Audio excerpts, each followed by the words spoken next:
ime Otca i Sina i Svetoga Duha. Amin.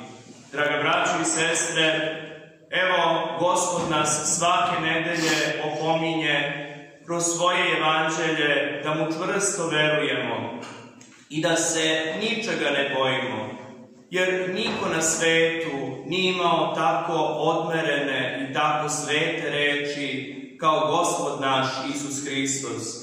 Iz njegovih prečistih usana nikada suvišna reč nije izašla i od njegovih reči, kako kaže vladika Nikolaj na jednom mestu, pustinja cveta, gde on progovori zaista sve što je loše, događa se da bude dobro.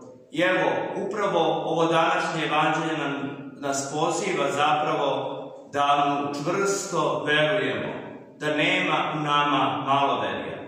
Jer zaista, ako Hristu Gospodu ne verujemo, a kome ćemo onda verovati? Hoćemo li verovati nauci? Hoćemo li verovati naučnim dostignućima, lekovima, lekarima, nadrilekarima, bioenergetičarima? Hoćemo li verovati vračarama? Hoćemo li njih poštovati? A znamo da su svi oni slabi kao prah na vetru, da su svi oni zaista toliko jadni i nemoćni da pred tajnom smrću nemaju šta da nam kažu. A Hristos Gospod vaskrsao iz mrtvih i darovao nam život večni. I kao istiniti Bog i istiniti čovek hoće od nas da mu čvrsto verujemo. Ali Gospod zna našu slabost. On nas je stvorio i zna da je čovek kolebljivo biće, da je biće koje veruje u jednom trenutku, ali dođe muka, dođe nevolja, dođe stradanje, pa se pokoleba. Ali Gospod hoće da baš čovek u tom svom stradanju, u toj svojoj nevolji, nikako ne odstupa od njega. Jer Bog koji je stvorio čoveka savršeno zna koji je teret čovek može da nosi, koju muku može na svoja pleća da ponese. I zato, kad god nam se dešavaju muke i stradanja, da se trudimo da gledamo u Hrista Gospoda. Jer Gospod ni u jednom jedinom svojom reču nije nam obećao da će nam biti raj ovde na zemlji. Ne, nego nam je rekao, u svetu ćete imati nevolju, ali da ne bismo pali u očaj, u beznađe, u depresiju, u sve ove savremene bolesti, Gospod je rekao, ali ne bojte se, ja nadvladam svet. Upravo On hoće da se mi ničega ne plašimo osim greha, jer jedino što nas odvaja od Hrista Gospoda jeste greh. A mi, ljudi po slabosti, svakoga dana grešimo i rečima, i mislima, i delima. I ako bi rekli da u nama greha nema, lagali bismo. Opet bismo služili đavolu, jer kad god lažemo, govorimo reči koje zapravo đavo izmišlja.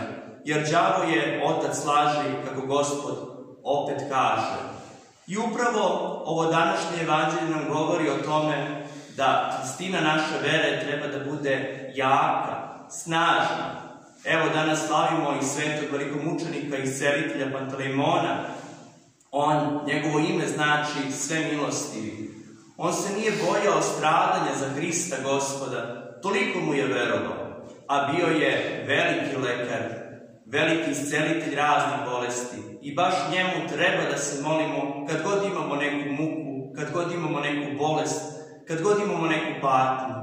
Njemu, jer on je veliki i topli zastupnik pred Hristom Gospodom. A sve ostalo jeste prašina. Prašina koju vetar duva čas sa jedne, čas sa druge strane, a prašina nam ne može pomoći.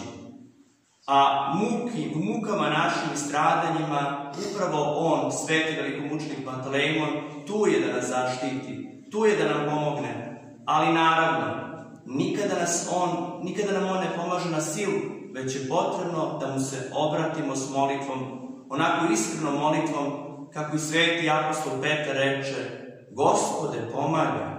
Tako i mi, sveti velikomučeniče Pantelejmone, pomagaj, izgibo smo, propado smo, a on će da pomogne.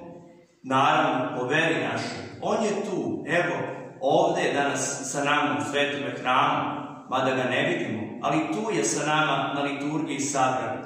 Jer kad god smo na liturgiji sabrani, onda smo odmah uključeni u Carstvo nebesko i svi sveci i današnji sveti velikomučenik Pantelejmon tu je sa nama. Zato pomolimo mu se od sveg srca da bude naš topao zaštitnik pred Bogom, da nas nijedna muka, nijedna nevolja, nijedna nedaća ne iznenade, nego da toplo gledamo kako i on u svome životu gledaše toplo na Hrista Gospoda i ne žali svoj život samo Hrista Gospoda da dobije. I ne varajmo se, možemo ceo svet da imamo, sva zemaljska blaga. Ako Hrista Boga nemamo, onda nemamo ništa. Džabe nam i kuće, i kamioni, i avioni, i bazeni, i vile. Ako Hrista Boga nemamo, ništa nemamo. Jer ako njega imamo, a sve ovo ostalo i da nemamo, onda sve imamo. Zato neka nam molitva svetoga velikomučenika Pantelejmona stignemo u blagosloveno carstvo Oca i Sina i Svetoga Duha sa Trojicom jedinosušnom i nerazdeljivom u vek veka. Amin, amin, amin.